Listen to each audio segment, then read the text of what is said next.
Pense em Riqueza, Napoleão Hill, capítulo 14. O sexto sentido. A porta para o templo da sabedoria. O 13º passo para a riqueza. O 13º princípio é chamado de sexto sentido, pelo qual a inteligência infinita pode e irá se comunicar voluntariamente sem qualquer tipo de esforço ou pedido por parte da pessoa. Esse princípio é o auge da nossa filosofia, mas só pode ser assimilado, compreendido e aplicado depois que se dominar os 12 anteriores. O sexto sentido é aquela parte do subconsciente a que nos referimos como a imaginação criativa. Também falamos que ele é a estação receptora, pela qual as ideias, os planos e os pensamentos ascendem na mente.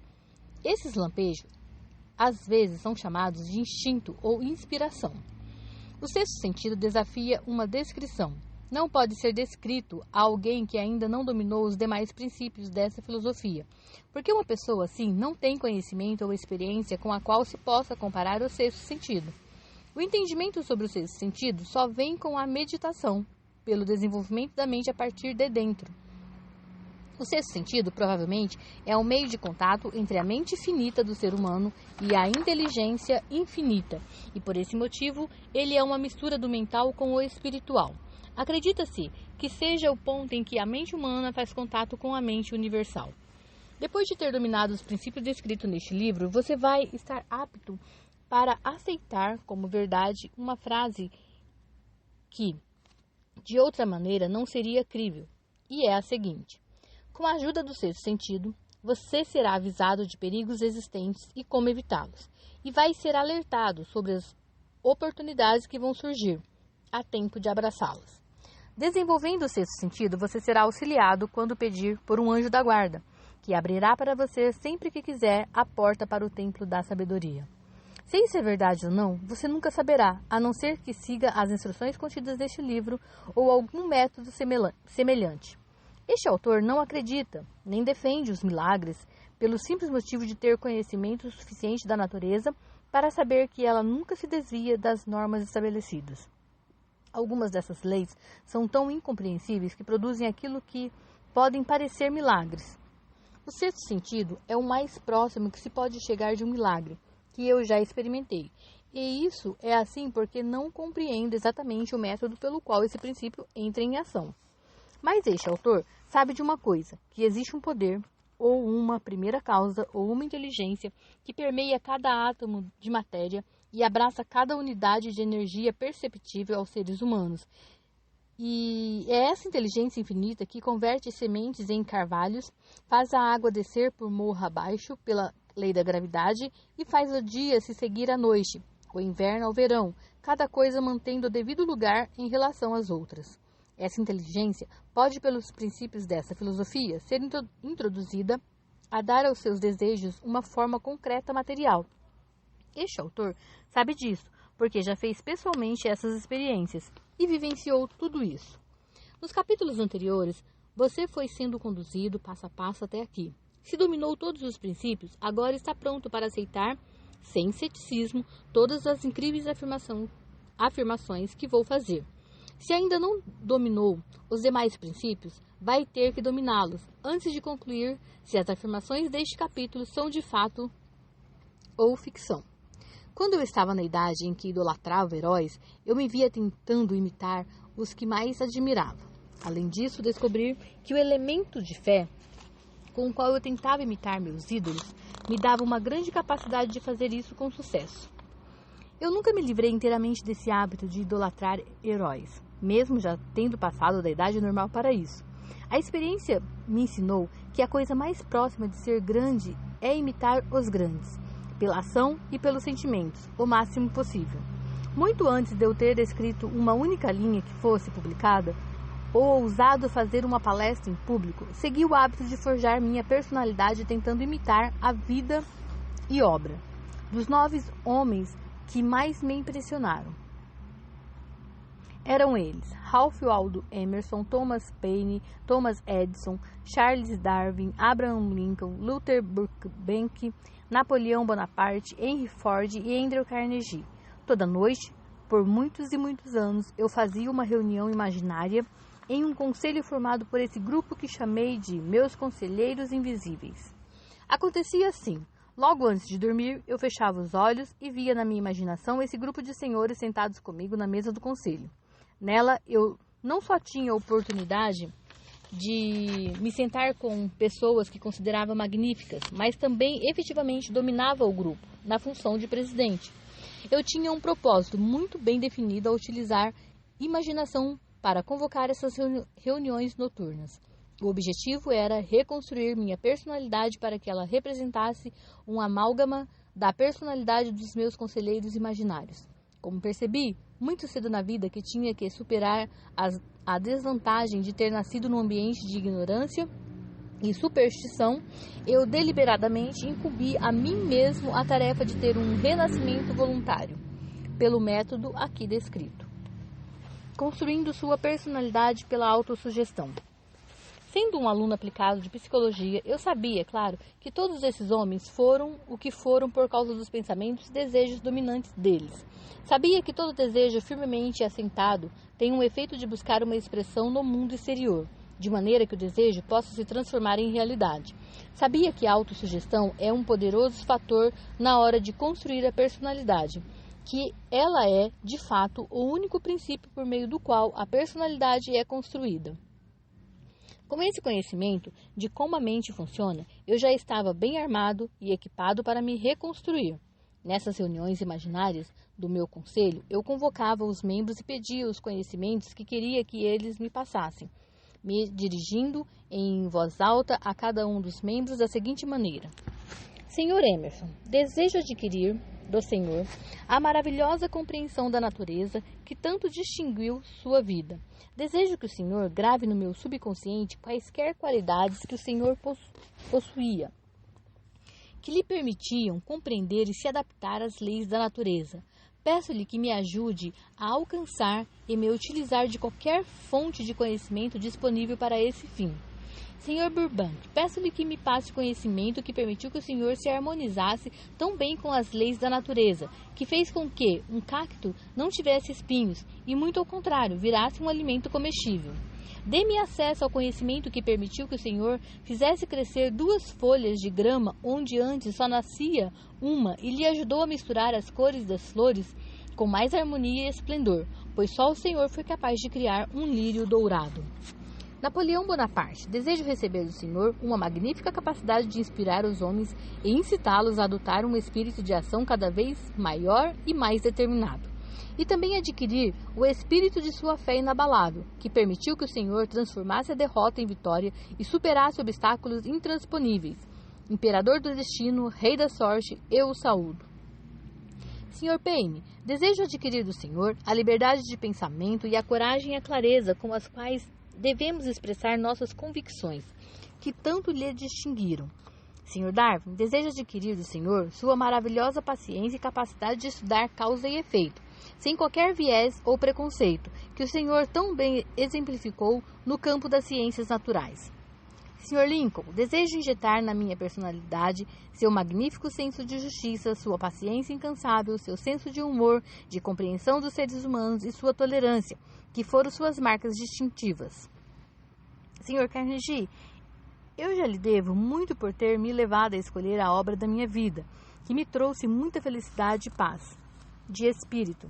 Gostaria de adquirir uma completa compreensão sobre os princípios de esforço organizado que o senhor utilizou com tamanha eficiência para construir seu grande império industrial. Sr. Ford, o senhor foi uma das pessoas que mais me ajudaram ao me fornecer um material tão importante para o meu trabalho. Gostaria de adquirir seu espírito de perseverança, sua determinação, postura e autoconfiança, que permitiu que o senhor superasse a pobreza e organizasse, unificasse e simplificasse o esforço humano para que eu possa ajudar outras pessoas a seguir o seu caminho. Sr. Edison, eu coloquei o senhor à minha direita, aqui ao meu lado, por causa da cooperação pessoal que o senhor me forneceu durante a pesquisa que fiz sobre as causas do sucesso e do fracasso. Desejo adquirir do senhor o maravilhoso espírito de fé com o qual o senhor conseguiu desvendar tantos segredos da natureza e a laboriosa destreza com a qual o senhor tantas vezes extraiu a vitória de uma derrota. O meu método de me dirigir aos membros do meu gabinete imaginário variava, de acordo com as características que eu estava mais interessado em adquirir num determinado momento. Estudei o histórico de suas vidas com absoluto afinco. Depois de alguns meses desse ritual noturno, fiquei impressionado com a descoberta que essas figuras imaginárias tinham se tornado aparentemente reais. Cada um desses 9 homens desenvolveu características individuais que me surpreenderam. Lincoln, por exemplo, tinha o hábito de sempre chegar atrasado, mas quando chegava, andava com a formalidade que o cargo exigia. Quando ele vinha, andava devagar, com as mãos às costas, e de vez em quando parava na minha cadeira e pousava a mão, momentaneamente, no meu ombro. Ele sempre fazia uma expressão séria no rosto, raramente sorria. As preocupações dele com uma nação dividida o haviam deixado com um semblante muito grave. Também era só ele. Burbank e Payne frequentemente faziam tiradas espirituosas que às vezes pareciam assustar os demais membros do gabinete. Uma noite, Payne sugeriu que eu fizesse uma palestra sobre a idade da razão e a proferisse do púlpito da igreja que eu frequentava. Muitos em volta da mesa riram a valer da sugestão, mas Napoleão não. Ele fez uma careta com a boca e soltou um grunhido tão alto que todos olharam para ele, espantados. Para ele, a igreja não passava de um capacho do Estado. Não devia ser reformada, mas usada como uma conveniente instigadora das massas.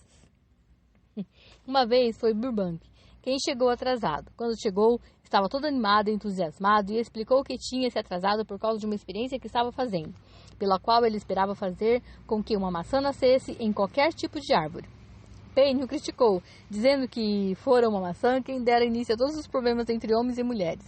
Darwin soltou uma risada gostosa e sugeriu que Payne ficasse alerta em relação às pequenas cobras quando pegasse maçãs na floresta, porque elas tinham o hábito de se transformar em serpentes. Se não tiver serpente, não pode ter maçã, comentou Emerson. E se não tiver maçã, não pode ter Estado, aparteou Napoleão. Lincoln desenvolveu o hábito de sempre ser o último a se retirar no fim das reuniões. Uma vez ele se inclinou na cabeceira da mesa com os braços cruzados e ficou vários minutos nessa posição. Não quis perturbá-lo. Finalmente ele ergueu a cabeça devagar, se levantou e foi até a porta, e então voltou-se, pôs a mão no meu ombro e avisou: meu caro, você vai precisar de muita coragem e não pode esmorecer na hora de dar sequência ao objetivo de sua vida. Sempre se lembre, quando as dificuldades surgirem, que as pessoas comuns têm bom senso. A adversidade ajuda a criá-lo. Uma noite, Edison chegou antes dos outros. Ele veio a mim e se sentou à minha esquerda, onde costumava ficar Emerson, e falou: você está prestes a descobrir o segredo da vida. Quando a hora chegar, você vai ver que a vida consiste em grandes fluxos de energias ou entidades tão inteligentes quanto os seres humanos pensam que são. Essas unidades de vida se agrupam como abelhas numa colmeia e ficam juntas até se desintegrarem pela falta de harmonia. Essas unidades têm diferenças de opinião, assim como os seres humanos têm as deles, e geralmente brigam entre si. Essas reuniões que você preside vão ser muito úteis para você. Vão trazer ao seu socorro algumas das mesmas unidades de vida que serviram aos membros desse gabinete na vida deles. Essas unidades são eternas, nunca morrem. Os próprios pensamentos e desejos delas servem como um imã que atrai as unidades de vida dos grandes oceanos que existem no mundo exterior. Só as unidades amistosas são atraídas, as que se harmonizam com a natureza de seus desejos. Os demais membros do gabinete começaram a entrar na sala. Edison se levantou e lentamente se dirigiu ao seu lugar de costume. O inventor ainda estava vivo quando isso aconteceu, e a fala dele me impressionou tanto que pedi para falar com ele e narrei a vivência. Ele abriu um largo sorriso e comentou: o seu sonho foi mais real do que você imagina, e não falou mais nada. As reuniões começaram a ser tão realistas que comecei a ter medo das consequências. Eu as interrompi por vários meses. Era uma experiência tão fantástica que tive medo de que, se continuasse, acabaria me esquecendo de que as reuniões eram apenas exercícios da minha imaginação. Uns 6 meses depois, eu parei. Fui acordado no meio da noite, pelo menos eu acho que fui, quando vi Lincoln ao lado da minha cama. Logo, logo, o mundo vai precisar dos seus serviços, falou. Ele vai passar por um período de caos, que vai levar homens e mulheres a perderem a fé e a entrarem em pânico. Continue com seu trabalho e conclua a filosofia. Essa é a sua missão na vida. Se abandoná-la, por qualquer que seja o motivo, vai voltar a um estado primitivo e ser obrigado a passar por todos os ciclos que passou em milhares de anos. Na manhã seguinte, não fui capaz de dizer se eu tinha sonhado com isso ou se estava acordado. De qualquer maneira, nunca consegui descobrir, mas o fato é que o sonho, se é que foi um sonho mesmo, ficou tão marcado na minha mente que retomei as reuniões na noite seguinte. Nessa reunião, os membros do conselho entraram todos juntos, em fila, e se sentaram nos lugares de costume à mesa de reunião, enquanto Lincoln erguia um copo e dizia: "Cavalheiros, façamos um brinde ao amigo que voltou à luta." Depois disso, comecei a acrescentar novos membros ao meu gabinete, até que ele passou a ser formado por mais de 50 pessoas. Entre elas, Jesus Cristo, São Paulo, Galileu, Copérnico, Aristóteles, Platão, Sócrates, Homero, Bruno, Spinoza e etc. Esta é a primeira vez que eu criei coragem para contar isso. Até aqui, sempre me calei sobre esse assunto, porque sabia, pela minha própria atitude, que esse tipo de coisa que seria mal interpretada se descrevesse uma experiência tão incomum. Mas agora juntei forças para colocar a experiência no papel, porque estou menos preocupado com o que os outros vão dizer do que em tempos passados. Uma das vantagens da maturidade é que ela, às vezes, nos dá mais coragem para ser sinceros, independentemente do que quem não entende vá pensar ou dizer. Para que ninguém me entenda mal, quero falar aqui com todas as letras que continuo vendo essas reuniões do gabinete como sendo exclusivamente imaginárias, mas sou obrigada a sugerir que, apesar de os membros do meu gabinete serem fictícios e as reuniões só acontecerem na minha imaginação, elas me levaram a caminhos gloriosos de aventura, fizeram renascer minha noção do que é realmente ser grande, incentivaram os meus esforços criativos e me deram mais vigor para expressar um pensamento honesto. Em algum lugar da estrutura celular do cérebro, há um órgão que recebe as vibrações do pensamento, que geralmente são consideradas instintivas. Até hoje, a ciência não conseguiu localizar o órgão onde fica o sexto sentido, mas isso não vem ao caso. O importante é que os seres humanos recebem conhecimentos precisos de fontes que não são os sentidos físicos. Esse tipo de conhecimento geralmente é recebido quando a mente está sob a influência de estímulos extraordinários. Qualquer emergência que desperte essas emoções e que faça o coração bater mais forte do que o normal, geralmente consegue acionar o sexto sentido. Qualquer um que quase tenha sofrido um acidente ao dirigir, sabe-se nessas ocasiões, o sexto sentido normalmente vem em seu socorro e o ajuda, numa fração de segundo, a evitar o acidente. Estou falando tudo isso antes de fazer uma afirmação. Durante as reuniões com os meus conselheiros invisíveis, eu sinto a minha mente mais receptiva às ideias, pensamentos e conhecimentos que chegam a mim através do sexto sentido. Posso dizer, sinceramente, que devo aos meus conselheiros invisíveis todo o crédito por essas ideias, fatos e conhecimentos que recebi através da inspiração. Muitas vezes, quando estive em situações de emergência, algumas tão graves que eu corria risco de vida, fui guiado milagrosamente pelas dificuldades por meio da influência dos meus conselheiros invisíveis. Meu objetivo original ao conduzir as reuniões do conselho com seres imaginários era exclusivamente o de gravar em meu subconsciente pela autossugestão certas características que desejava incorporar. Nos últimos anos, minhas experiências assumiram um caminho totalmente diferente. Agora eu me dirijo aos conselheiros imaginários com qualquer problema difícil que eu ou os meus clientes estejamos deparando. Os resultados são geralmente impressionantes, embora eu não dependa apenas desse tipo de conselho. Você obviamente já percebeu que este capítulo trata de um assunto que a maioria das pessoas desconhece. O sexto sentido é um assunto que será de grande interesse e benefício para a pessoa cuja meta é acumular uma grande fortuna, mas não precisa chamar a atenção dos que têm desejos mais modestos. Henry Ford, com certeza, compreende e faz bom uso do sexto sentido. Suas amplas operações comerciais e financeiras exigem que ele compreenda e utilize esse princípio. O falecido Thomas Alva Edison entendia e fazia uso do sexto sentido na hora de desenvolver as invenções, especialmente as que tratavam de patentes básicas, nas quais não havia experiência humana ou um conhecimento acumulado para guiá-lo, como nos casos da máquina de editar e da filmadora. Quase todos os grandes líderes, como Napoleão, Bismarck, Joana d'Arc, Cristo, Buda, Confúcio e Maomé, compreendiam e provavelmente utilizavam o sexto sentido quase que permanentemente. A maior parte da grandeza deles vinha do conhecimento deste princípio.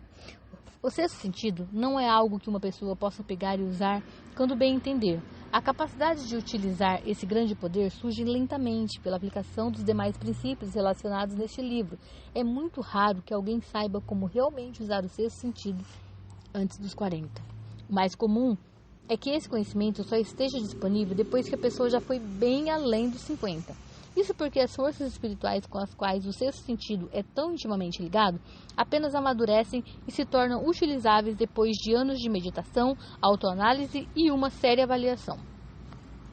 Não importa quem você seja ou qual tenha sido seu objetivo ao ler este livro, você pode ganhar dinheiro com ele mesmo sem entender o princípio de que tratamos neste capítulo. Isso é especialmente verdade e se seu objetivo principal for a acumulação de dinheiro ou outros bens materiais. Este capítulo sobre o sexto sentido foi incluído porque este livro se propõe a apresentar uma filosofia completa, pelas quais as pessoas podem se guiar sem erro para obter o que quiserem da vida. O ponto de partida de todas as realizações é o desejo. A linha de chegada é o tipo de conhecimento que leva à compreensão do self, dos outros, das leis da natureza e do que é felicidade. Esse tipo de compreensão só vem inteiramente conhecendo-se o sexto sentido e dele se utilizando. Por isso, esse princípio tinha que ser incluído como parte da filosofia, para o bem daqueles que desejam algo mais do que dinheiro. Lendo este capítulo, você deve ter percebido que foi levado a um alto nível de estimulação mental. Esplêndido! Volte a ele daqui a um mês, leia de novo e observe que sua mente vai disparar a um nível ainda mais alto de estimulação. Repita essa experiência de vez em quando, sem se preocupar com quanto vai aprender nessas horas.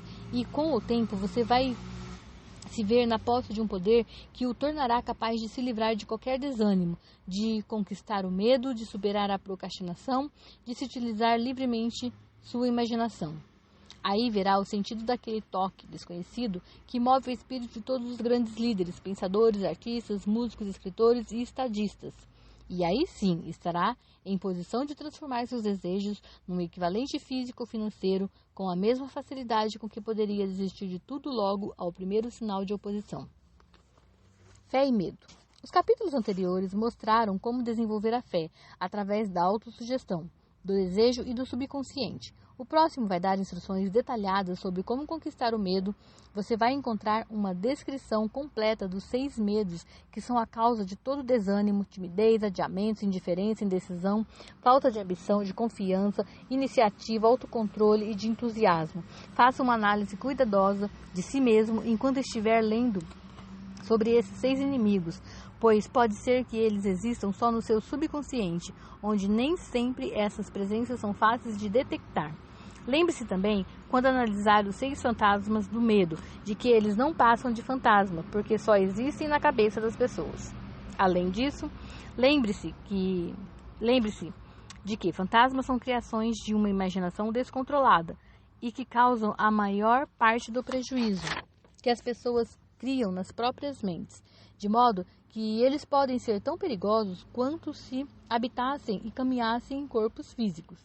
O fantasma do medo da pobreza, que se apoderou das mentes de milhões de pessoas em 1929, era tão real que causou a pior depressão econômica já vista nos Estados Unidos. E esse fantasma ainda faz algum de nós ficarem apavorados.